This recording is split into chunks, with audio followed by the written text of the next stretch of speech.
We travel to Redmond in Washington State, home of the computer giant Microsoft, and also the Reverend Ken Hutcherson, pastor of a conservative Christian megachurch. A former Dallas Cowboys linebacker, he describes God as his coach and the Bible as his playbook. Angered by what he sees as corporate America's promotion of a homosexual agenda, he has a plan to strike back. I've seen the coach do great and mighty things to mighty nations with one individual who believes in it. And I don't care how big Microsoft is. They are nothing but a feather in the wind of God.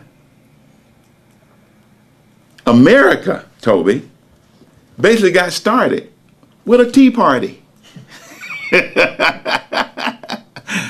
And Goliath, if I'm not mistaken, got taken down by David, who believes in the same coach I believe in, who lived the same playbook I would live, with a rock. And guess what I'm going to do? I'm going to go after the new Goliath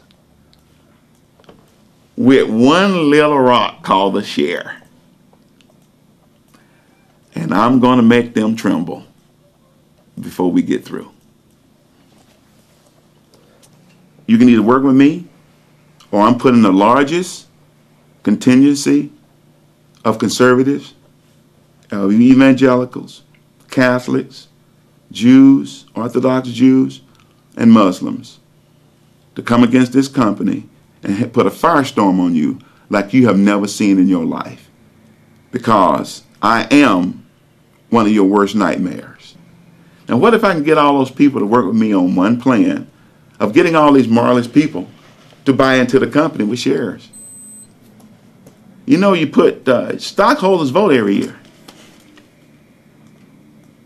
Now, if I can get organized and go to these corporations, do you understand that corporations is probably the #1 fighters against traditional values?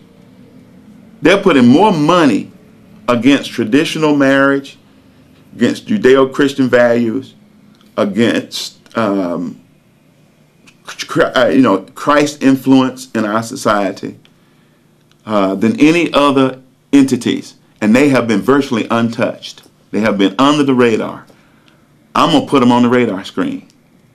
There is 256 Fortune 500 companies alone, just Fortune 500 companies, not to mention all the other companies that's pouring millions upon millions of dollars to push the homosexual agenda, push homosexual marriage, to go against traditional moral standards of Christianity, and they have gone unscathed for years. And I'm going to be the one to say, no longer. So it's not just about Microsoft? Heck no, it's about corporations. But guess what I'm going to do? Microsoft has earned the privilege of being #1. I'm saying, will you join me to help change the world for a little over $100? In Microsoft shares?